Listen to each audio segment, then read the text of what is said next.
champion. The Nissans and the BMWs were once again the race favourites, but as Mark Skaife discovered, the bookies were a little nervous at first. The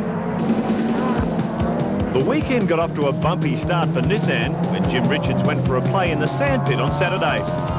Then things turned sour for Tony Longhurst on Sunday when a nasty collision with Mark Gibbs in the three-lap dash for cash had the BMW's tyres ready for the garbage can. Get off the line, there they go, goodbye all. As expected, they tear off into the distance. Longhurst's penalty for a new set of rubber was a back row start on a 10-second delay. As Tony set out on the drive of his life, the battle for the lead was becoming a hard-hitting encounter. No, you're right. Oh, John Bow gets it loose. Tail into the wall then, and that may be rubbing against the tyre. Really hurting there now. Bow's crunch with the concrete required some panel beating, which meant one less obstacle for the flying Longhurst, who was pulverising the field in an inspired fight back. The Queenslander passed 12 cars in 22 laps to grab 6th position by the flag. But Oran Park was Nissan territory. The GTRs clearly superior in an easy 2-car cruise to the line. Takes the win. Heat 2 was another bolt into the blue by the Nissans, but the two-wheel drive brigade were pumped up for one last battle. While Alan Jones' Bimmer made the Commodores look clumsy, Tony Longhurst was out to tame a few giants for himself. Look at this, John Bow down the inside of Tony Longhurst. No beg your pardons. There's Bow. Oh, we've seen it quite clean under there too. We've seen it so many times this year, like the BMW and John Bow Sierra. With the big car's tyres on the fritz, Longhurst picked them off in rapid succession.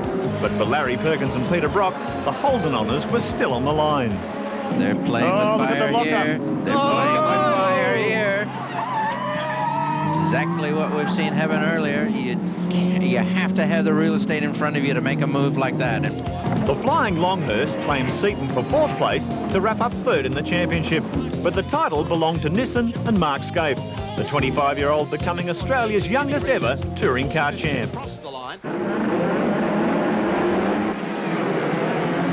Kawasaki whiz-kid Matthew Mladen continued his domination of the Shell Superbike series, leaping away to the front in both heats. Michael Dowson and Steve Martin had an exciting scrap, Dowson giving Racecam fans a handlebar view of the action. Roy Leslie popped the noise meter on his thumping Ducati and gave up in disgust, but it was all Matthew Mladen and Kawasaki, the kid from Camden taking 2 more easy wins to extend his lead in the championship. The Indy cars were in Portland, Oregon this week for renewed hostilities in the PPG World Series. Michael Andretti led the charge from pole position and built up a useful buffer in the sweltering conditions. Series leader Bobby Rahal dropped out of contention with a costly spin, leaving the fight to Andretti and Emerson Fittipaldi. The main concern was a lack of fuel, and in a high-speed economy run to the line, Andretti judged it perfectly to lead Emerson home by a comfortable 8-second margin by the flag. The NASCARs headed to Michigan this week for the Miller 400 at Brooklyn Speedway. Ford flyer Davey Allison led the 41 cars from pole until Alan Kulwicki grabbed the lead.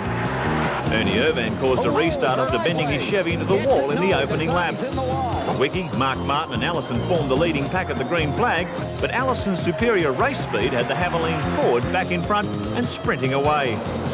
Allison's pace was breaking the opposition. Rusty Wallace, Terry Labonte and Hut Strickland blew their engines, while Dale Earnhardt struggled to keep the pace a lap down on the leader.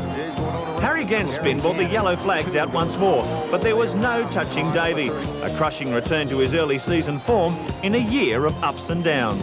And today, it feels good to win and win the way we did because it was starting to look like we weren't going to get any more. Mark Skaife, reporting for Sports World.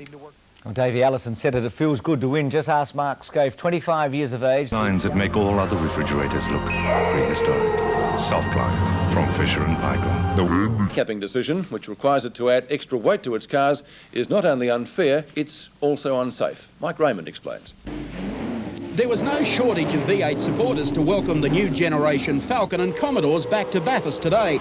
But despite the impressive hot laps by the Nissan GTRs of Mark Skaife and Jim Richards, T-Boss Fred Gibson remains adamant if the twin-turbo supercars are kept at their 1,500-kilo weight limit, he's staying at home. Really for Bathurst this year, if Cam's done all the regulations where we sort of get some weight up the car, we won't be running at Bathurst. Not everyone shares Gibson's view, and veteran Larry Perkins even had time to dispense some helpful advice to Skaife. I can give Mark a few words of advice. If he doesn't want his brakes to wear out, you can put them on much earlier, and you can back off earlier. Don't go over the bumps so hard. The Nissan set the early pace in practice, but all eyes were on the big booming Falcons of Dick Johnson and Glenn Seaton. They came through early trials without a problem, and news from the Holden camp suggests the same with their Chevy-based V8. But the man to come away with fastest time was Tasmanian John Bowe, 2 minutes 13.6 seconds, 2 seconds faster than his best last October. Well, technology never stands still, and these fellas work pretty hard, so I'm not going to tell you what we've found, but obviously it made a lot of difference. Mike Raymond, 7 Nightly News. And for tonight, Jen, that wraps it up in sport. Before I go,